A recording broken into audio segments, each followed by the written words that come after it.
De las ideas románticas del arte, una de las más persistentes, además del mito de la inspiración, es la creencia de que la obra del artista explica su vida o bien de que la biografía de un autor está reflejada en su trabajo.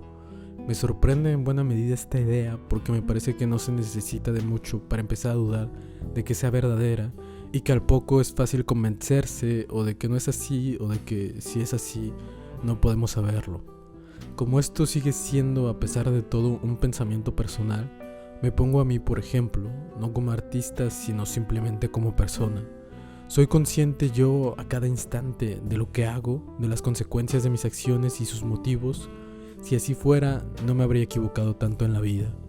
Pero si yo mismo, que estoy encadenado a mí por cada eterna hora del día, no sé bien lo que hago y lo que digo, ¿qué esperanza tienen los demás de entenderme? Ahora recuerdo uno de los pasajes más importantes del túnel que habla de la incomprensión. Un pintor espera ansioso que alguien note un detalle de su obra, y efectivamente, de entre los incontables asistentes de la exposición, una persona se da cuenta de esa particularidad. Pero ese momento, más que nada, nos habla de lo difícil que es que los demás logren entendernos. Si parejas y amigos constantemente se equivocan al comunicarse, ¿por qué el lector cree que puede desenredar claramente el mensaje detrás de la obra de alguien con quien jamás tuvo un contacto? Si esto se tratara solo de una interpretación, los errores no tendrían ninguna gravedad. Sin embargo, quien se obstina en hacer biografía del arte suele estar convencido de sus poderes de análisis, tanto literarios como psicológicos, pues deducir un hecho íntimo de un texto retórico requiere al menos una sobrada maestría en esos dos ámbitos. Lo que he tratado de explicar está mejor comentado en este fragmento, un pasaje de Philip Roth que conocí gracias a un amigo. Los malinterpretas antes de encontrarte con ellos, cuando estás anticipando conocerlos. Los malinterpretas mientras estás con ellos, y entonces vas a casa para contarle a alguien más sobre el encuentro y los vuelves a malinterpretar. Y como lo mismo les pasa a ellos contigo, toda la cosa es en verdad una ilusión mareante vacía de toda percepción, una farsa desconcertante de malentendidos.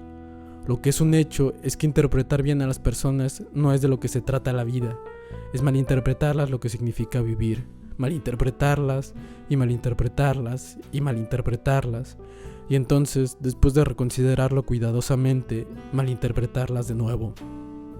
Lo que a menudo sucede es que lo que nos parece un mensaje clarísimo en realidad es un enigma para los demás. Todas las imágenes que han estado viendo significan algo para mí. Yo lo sé. ¿Lo saben ustedes? Esto es parte de mi vida. ¿Estoy triste ahora? ¿Estoy feliz? Aunque también puede ser que los engañe. Quizá nada de esto es mío o no tiene la menor importancia. Y ese es otro problema que a veces lleva a los nombres de estilo o voz. El autor necesita ser alguien histriónico para poder crear. Keats le llama a esta actuación la capacidad negativa del poeta, que consiste en algo así como vaciarse de sí mismo para poder representar otras voces, otras personalidades. Bakhtin le da el nombre de polifonía y para él se da cuando un autor, por ejemplo Dostoyevsky, crea personajes tan vivos que parecen hablar para sí, que aparentarían expresar sus propios pensamientos y no los del autor. Hay mucha teoría literaria detrás de esas reflexiones, pero mi explicación favorita la da Pessoa con los siguientes versos. El poeta es un fingidor, finge tan enteramente que llega a fingir que es dolor, el dolor que de veras siente. Creo que esta estrofa aclara por qué hay quien llama a la literatura el arte de mentir. Detrás de cada obra, sea lírica, épica o dramática, hay un desdoblamiento.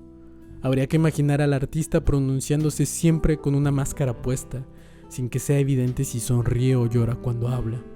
Sin embargo, sé que habrá quien interponga a este razonamiento el que un libro siempre tiene una intención, un tema y un mensaje. Es cierto.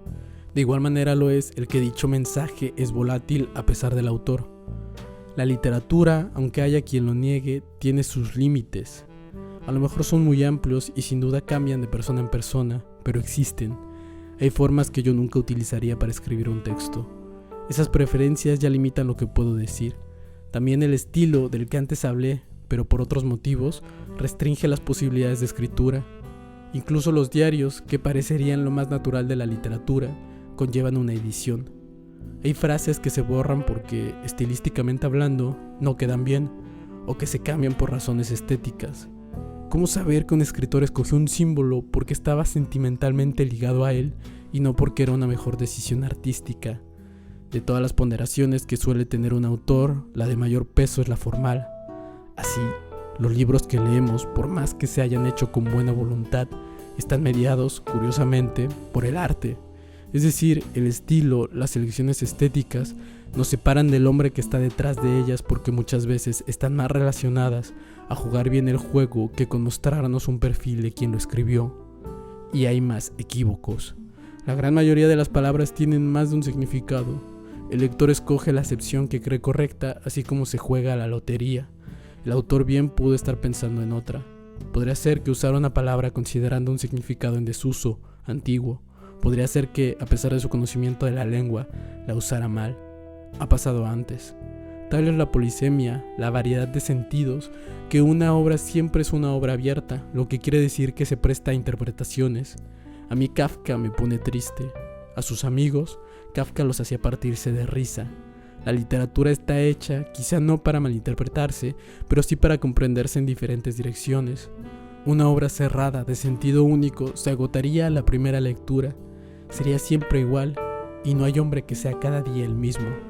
Por suerte, la destreza y la torpeza del autor impiden esta reducción. Las más de las veces, el artista sabe lo que quiere decir, pero no la manera perfecta de decirlo, y por eso sigue escribiendo.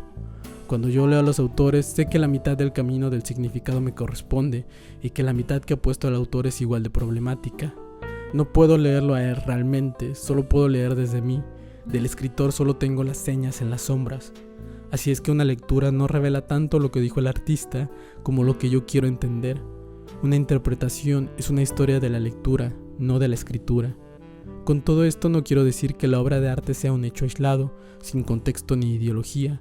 Quiero decir que hay que admitir de una vez que como lectores tenemos la responsabilidad de nuestras lecturas, tanto como el autor de la obra, y que nuestras interpretaciones están mediadas por quienes somos, además de que tiene la dificultad de que una obra, incluso la más sencilla, la más transparente, no es absolutamente clara, y hay varios obstáculos para conocer la verdad.